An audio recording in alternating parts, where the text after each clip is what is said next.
Good evening and welcome to the next episode of Loose Links. Thanks for your company this evening. Tonight we're talking about Lincoln opening up a crazy golf. Find out what we think about that as we delve a little bit deeper. Also, we talk about face masks and how you should wear them and how frustrated we are with them. Also, we talk about the town of Newark this evening as it closes all events because of a COVID-19 outbreak. Testing positive for 50 people. All that and a lot more on this week's Loose Links. Joining me, Nicholas Jones, is Joanne Lloyd and Sam Bingingham. Sorry. Evening, everybody. Unfortunately, we are a panel of three this evening. Somebody's had to cancel and we couldn't replace at short notice. So we are going to crack on with the show, but just with three of us. Welcome to our newbie, Sam Bingingham. Good evening, Hi. Sam. Thank you for joining us. Thank you. Thank you. And we've got our original panel member from Loose Lincoln as well as Loose Links. So Joanne Lloyd is back with us for the evening. Good evening, Jo. Good evening, all. So we're just going to start the show by just test results of polls from last week, which are really kind of interesting, actually. The facial recognition with CCTV of facial and plate recognition. The percentage, 26.67% said no, and 73.33% said yes. So it seems like people are really keen on the idea of facial and as we discussed last week, I think you only become not keen on the idea when you're doing something wrong. So that was really interesting. Also, we did a poll on, do you think the 4 people should have been evicted from their house for antisocial behaviour, breaking stuff and making a nuisance of themselves? 100% said yes. There was no no's. Also, the casino that opened in Boston, do you think it's a good time to open a casino right now or in a time of crisis? Again, 100% said yes. How amazing is that? Please follow us on all our social media platforms. If you're not already part of the Loose Links Facebook group page, please join us. Also, we're on Instagram and Twitter, so please follow us on there and have your say as well as ours, because you are our 5th panel member. So we start off by saying good evening to the town of Lincoln. Good evening, Lincoln. As Lincoln Cornhill pop-up a crazy golf and bar opened from Friday the 14th of August. There's also ice cream and stalls throughout the month. The crazy golf is free, keeping to strict social distancing measures. There's a bar with all kinds of alcoholic drinks and non-alcoholic drinks. Panel, putting this story to the side, does this sound fun to you and gives you hope for the future? I think it's a good idea to try and get a little bit of normality back into our communities. Ice cream and some of the things are free, which is always a good price as well, to encourage families who obviously haven't been working and have been furloughed because of COVID. So I think that's a good and positive thing. However, I think actually going to this crazy golf thing, I don't think it would have the same feel now we've got COVID and the face masks and the social distancing. So I don't think the friendly or fun feeling would be there. I don't think it would feel the same. So I think it's okay on paper, but once you get there, I don't think it would be fun. I agree. It's like obviously when they've done the sand pit down at the Cornhill, it was like, before COVID, that was really good. Obviously loads of families came, but how can you do that now and it be socially distanced? Because I don't know how you can do it. Beth was like, oh, how can they do that, Mum? Well, the thing is, I went into town yesterday to visit you, Jay. I went into town yesterday and I did see it, and there are quite a lot of people there. But I think Lincoln have done it. Like there's lots of things free there, but I just think Lincoln have done it to try and take a step forward than a step back, because we seem to be getting a lot of negative behaviour at the moment, and there's nothing out there really. It's like, I was talking to a friend about going to a club. It's not really what I think we've taken for granted for years, actually, what we could do as a nation. Yeah. And I think they're just trying to bring some sort of normality back. But there was that they have spaced them apart. But again, it was a big crowd of people, because obviously it's the first social thing to jump upon, isn't it? I think, like you say, we do take things for granted when we can't do those things now. But I think for me, COVID has planted a big seed in my head. So whereas before I'd just go without giving it a second thought, yes, we'll go out for the day, I wouldn't think of anything really. As long as I've got my money, that's okay. But now you've sort of got to think about social distancing, your face mask, and then my anxiety kind of comes into all that as well now. So as much as it sounds like fun, once someday I'll be like, don't get too close. Am I to somebody else and things like that? So even though it's a good idea, I think it's kind of planted itself in our minds now, and we're all very, very conscious of COVID. Yeah, and I would agree with Sam, because it's like, I think if you've got anxiety anyway, it's going to make it more, you're going to be more anxious if you go out, because you're like really scared, because we're like on lockdown, and then like you do these things, but then you can do things like in little groups and things like that, but then it's like that sort of thing to me feels like a bit like, oh God, I don't think I can go there with my children, because it's like scary. As a family unit though, talking about just you and your family, obviously I'm in the category of bubble on my own, but well, I've got older kids, but it's still there. Yeah. But do you have you found it quite difficult to keep everybody in your home positive and still moving forward, and still, or has high anxiety been in your house, and how's lockdown and trying to keep fun in your daily life been? So for me, I struggled from the very, very beginning. So I remember on the Friday afternoon, I remember saying to my boss and my work colleagues, all being well, I'll see you next week. And my boss was sort of like, oh, why? What do you think is going to happen? But I kind of had a feeling that we were going to go on lockdown. And then when I went home and watched the news, and for me, the triggering thing was when I heard the word isolation, and we've got to isolate from our friends and family. And obviously, because of my personal experience of domestic abuse, that was a huge trigger for me. And I obviously felt for other people as well. So I've really, really, really struggled with the lockdown. It's just me and my daughter, but my dad is a huge part of our life as well. So at the beginning, like many other people, we couldn't see my dad, so we really struggled with that as well. We've got technology like this, but it's a loved one. It's not the same. So at the beginning, we really, really struggled. And then once we went into our bubble, it was so emotional. The first time we saw each other after so long, it was really, really emotional. But COVID is still there. Even though we're still in our bubble, we're still very much, have you washed your hands, or have you got your face mask when you go out, and things like that. So again, it's very, very much there, and still a huge part of our life, unfortunately. And I think touching on that is that we tend to forget.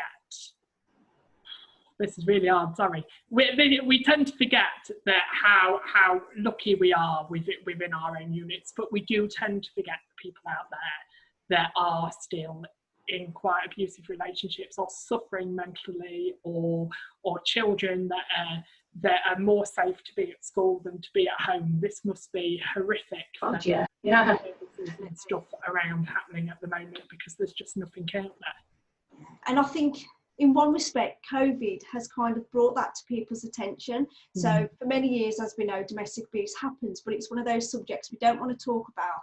But just looking at in the news and the media, and the number of people who phoned helplines, it's brought that out. And in one respect, you could say that's a good thing. Yeah. Hopefully people will reach out and things like that. But obviously COVID, I think it's impacted a lot of people and a lot of people's lives for many reasons. I just think, it's come along and it's taken away friends, friendships. Definitely. People have lost jobs. It's just. I've missed my best friend like Billy. I've missed him like Billy O. And it's really, I went to church for the first time on Sunday, and since the whole thing, and it's just so weird. It is really strange, isn't it? Sitting apart, and we're a very, like, we've always been quite well known for our welcome, and as you walk through the door there's lots of hugging and all of this, and I've never ever felt the building so cold in all my life. And I think, and that's not the church's fault or what they're trying to do, it's because of the predicament we're in at the moment. It was my 40th birthday in lockdown. I was supposed to have a massive party, massive celebration. Obviously, it was cancelled. So I had my best friend come to knock on the door to bring a gift. So it was sort of like, she knocked on the door, she sort of went to the end of the drive, and we just stood there looking at each other thinking, well, what do we do? Because normally we'd have hugged each other, kissed each other and stuff. But it's just awkward. It was just like, what do we do? So she sat in her car and I was on the front doorstep, and we were having a conversation. And it was just horrible. It was just, you know, it was just awful. It was just I had my 30th, Sam. Oh, did you? Yeah, I had my 30th. Baby then, still a baby. So me and you will go out next year. Definitely, oh yeah, definitely. You can come with us, Joe. You can be party leader. If you could go back to you, now knowing what you know, in August 2020, if you could go back to you at the end of 2019, what would you tell yourself? God. I've been thinking about this one. That's really quite hard, to be honest, because it's like, you know, we just thought life was normal. Yeah.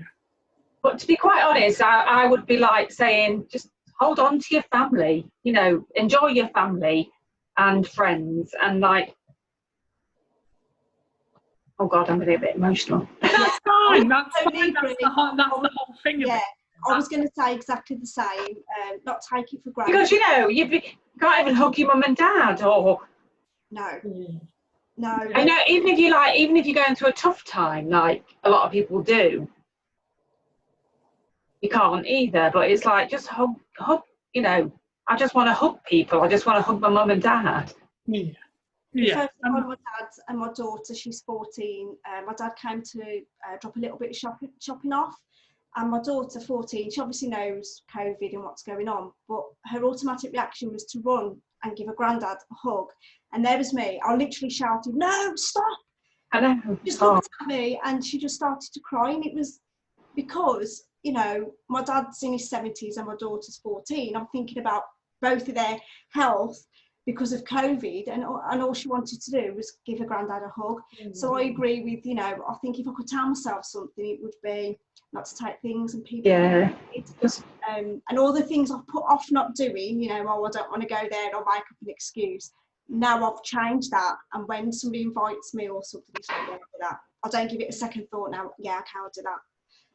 It's just, you know, I think that's the first time we've had quite an in-depth emotional conversation on loose links, and I think you'll be quite surprised, ladies. There's no need to apologise at all for emotion and stuff like that, because you will not believe how many people out there will bloody relate to what you're going through at the moment and stuff like that. And hopefully we can give comfort to that. We can say that it's fine to feel like that.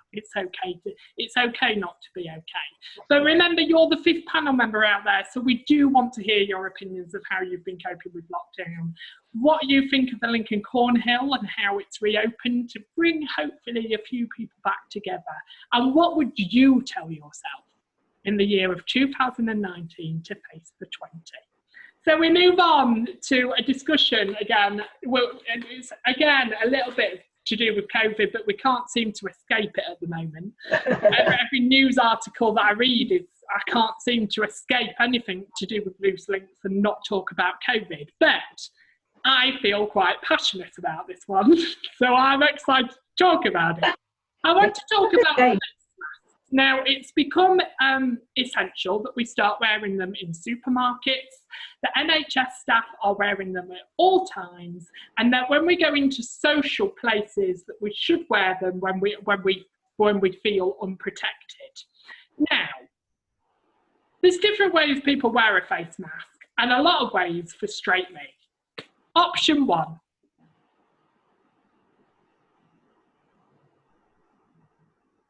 Option 2.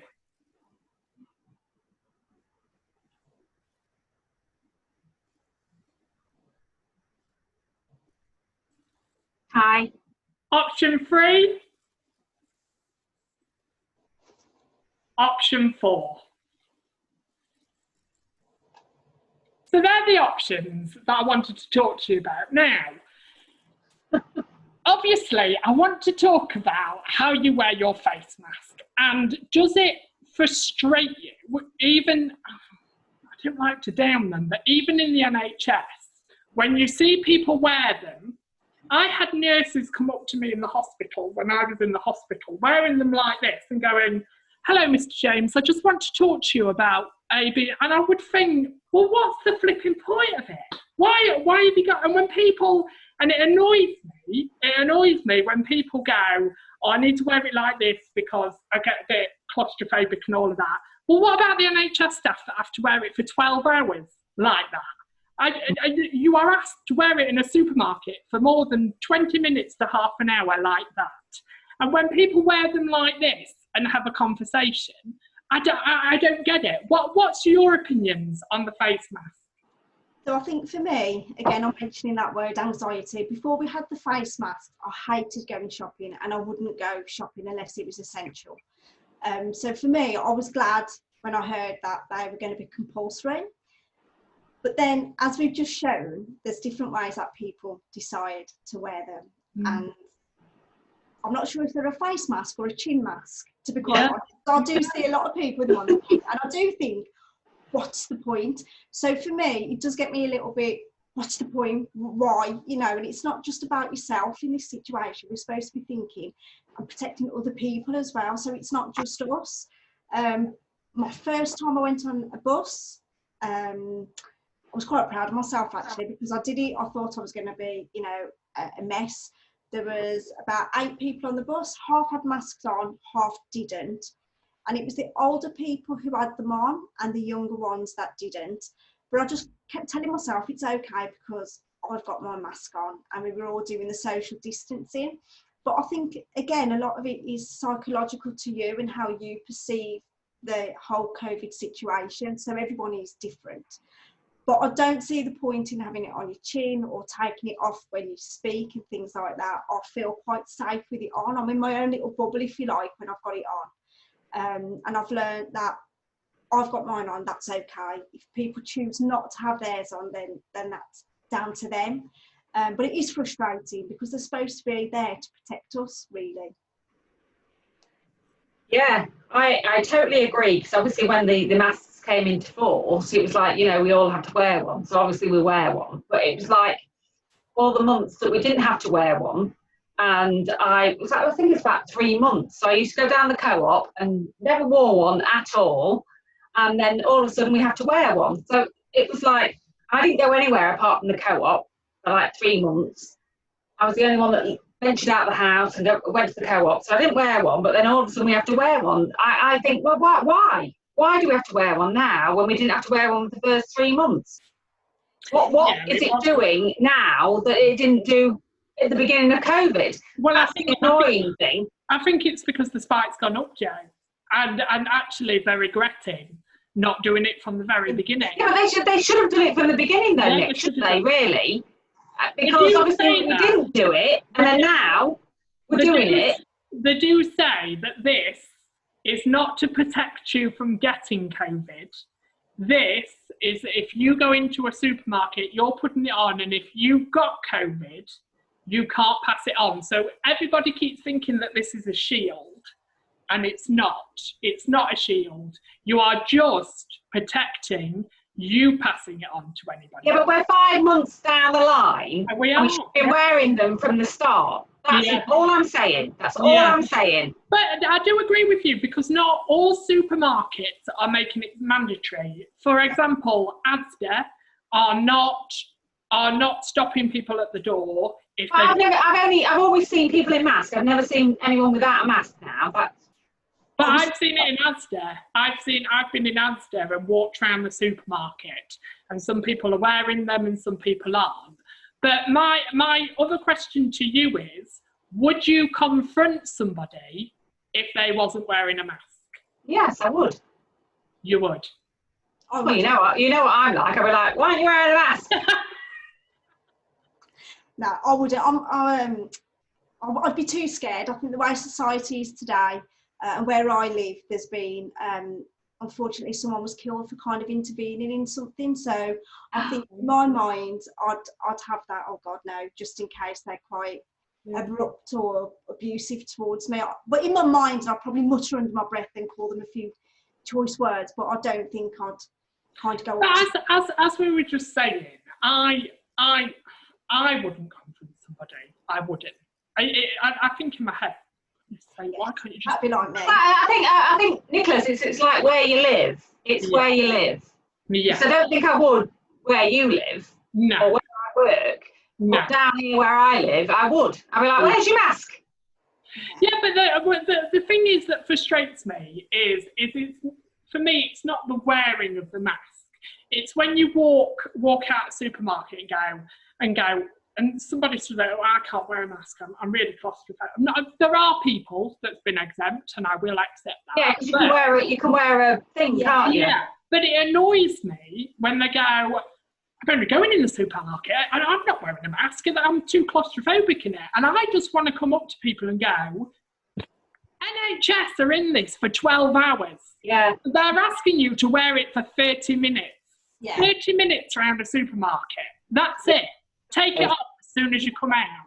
That's like me. People have got burn marks and from the mask and stuff like that. From PPE, yeah. Exactly. And I just think, wear a mask or be 6 feet under. Decide which you want to be. So I was in a shop the other day and I was the only person wearing a mask. And just as my daughter said, oh, Mum, you're the only one with a mask on. And I was fine with that. I was in my own little bubble. And the woman said, oh, you can take it off. You don't have to wear it. And I'm thinking, but I want to wear it. That's my little... God, yeah. That's my protection. And they hadn't got theirs on, but I was the only one with mine on.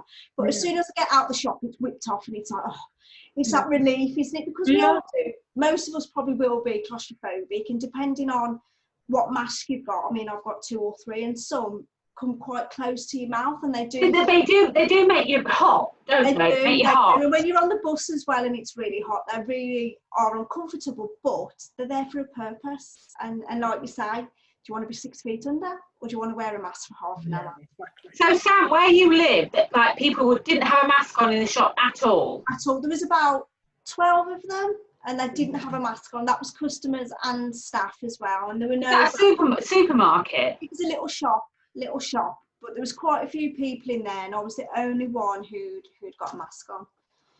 Oh, that's quite scary, isn't it? So good on you for wearing your mask. Well done. Yeah. Anyway, wear your mask.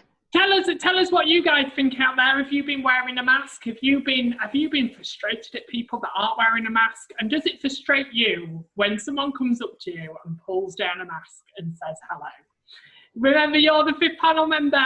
Vote on all our polls, comment, even do a status. Tell us all about your experiences of the masks, because it's your show as well as ours. Our final subject this evening is Good Evening Newark. As we talk about Newark, Newark Showground cancels events for the coming future because of COVID-19 spike. Has been cancelled after public health officials made the decision to do so. The decision after the outbreak of COVID in a factory of over 50 people testing positive. So, do you think the cancellation of events is our future for the next couple of years? Yeah, like I said, I had a party planned and a fundraiser planned for my 40th birthday, and it got cancelled. And then I think after that, I think they kind of eased it off a little bit, and you could have events and you could have 30 people. But when you've got a big celebration, you know, some people are getting married, christenings and things like that. Oh, yeah. How can you choose just 30 people at something that's supposed to be, you know, full of memories and special to you? And again, I think for me, it'll be something that'll be there for a long, long time. So we've got certain events planned for the rest of this year. I'm definitely going in my mind, I'm definitely going, but at the other part of my brain, it's kind of saying, is COVID gonna, are we gonna go on another lockdown? We don't know. I don't think we really know what's gonna happen anymore. And I do think that, COVID's gonna be around for a lot longer than we want it to be. And I think it's gonna kind of ruin a lot more plans as well, unfortunately. Yeah, I totally agree. It's like my niece was supposed to get married in June. It's like, oh, she's going to get married next year. It's like so scary because it's like, what do we plan? Is there going to be a Christmas? Are we going to have a Christmas? Obviously, we will in our little bubbles. But what about? I think there might be a second spike, so it might, upskittle everything. I don't know. It's scary, isn't it? It's scary when we think about it, and it does make me lead on to the next question. As we've said, there was a factory of people testing positive, over 50 people in this factory testing positive for COVID-19. Do you think, as the UK, as we stand, that we are running before we are walking when it's making decisions about coming out of lockdown? Yes. I think it happened too soon, and I think lockdown should have happened a lot sooner and been for a lot longer as well. I do think we're trying to run before we can walk. But how has the factory got together? How has the business thought, oh yeah, it's safe to bring everybody in?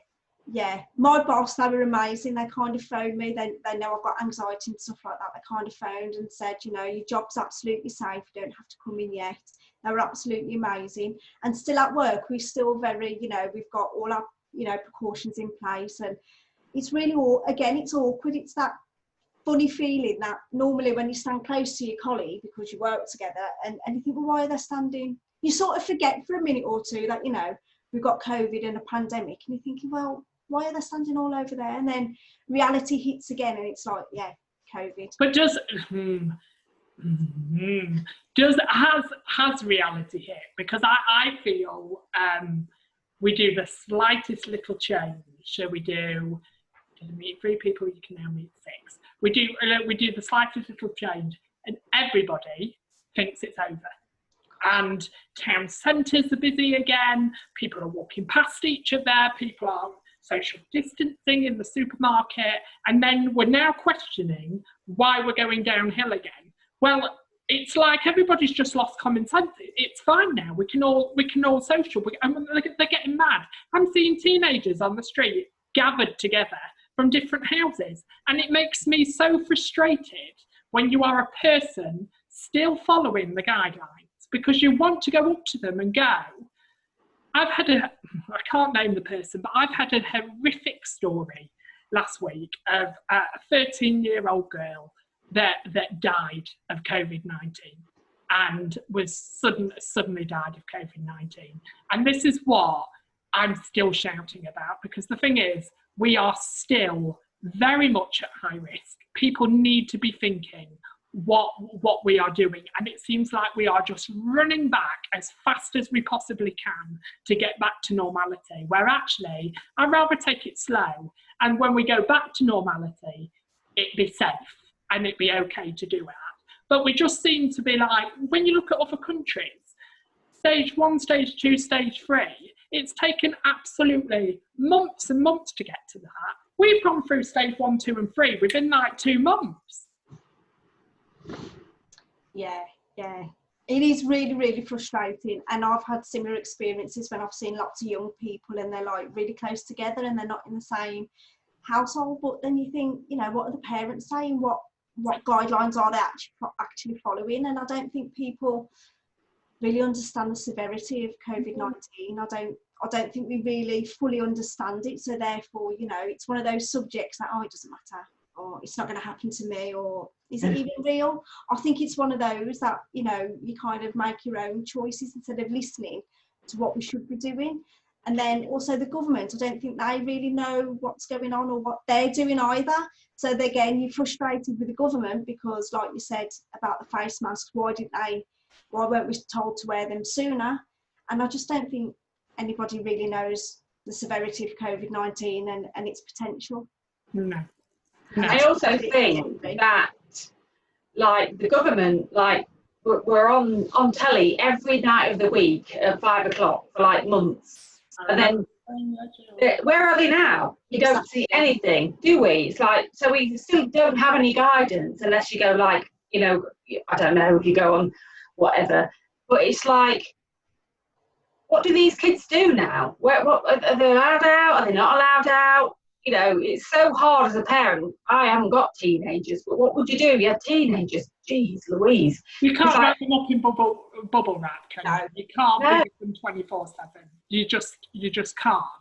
But what I'm crying out is we're peaking up again in the UK, and I'm not surprised we're peaking up again in the UK because we've just gone back to, well, let's walk past. And it makes me so cross when I'm standing just for seconds looking at butter at the supermarket and someone comes right up to me to grab butter. I almost want to turn to them and go, can you not just wait 4 seconds for me to pick up a butter, walk on, and then you come and choose one? And I think... Yeah, but how long have you been stood there, Nicholas James? Were you stood there 5 minutes? If you were stood there 5 minutes, I'd be like, for God's sake. I wasn't.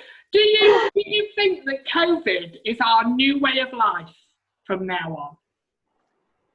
Yeah.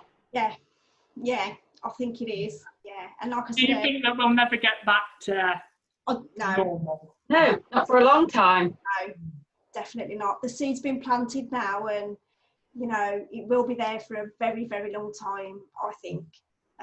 Which is quite sad, to be honest, because it's like we just want to, you know, go back to work and be normal. Yeah. But how can we? It's like we can't because of COVID. But I don't know. Yeah, exactly. Scary, isn't it? It's a scary thought. Talk to us about your experiences of walking and getting back into normal reality as best we can, as COVID is still very much on our shoulders, and I think that we need to maybe think a little bit more about it in our day-to-day lives. That brings us to the end of this week's show. Thank you so much to my panel, Jo Lloyd and Sam Bingham. Thank you so much for having me. Oh, thank you for joining us. Thank you for Sam. with 3 panel members this week, but I think we've done it good. Join us next week where Hannah Pierce, Sue Craven and John Perry will be on the panel discussing topics and discussions maybe just round the corner from you. Thank you for your company. Good night, God bless, and stay safe. See you soon. Bye-bye. Bye.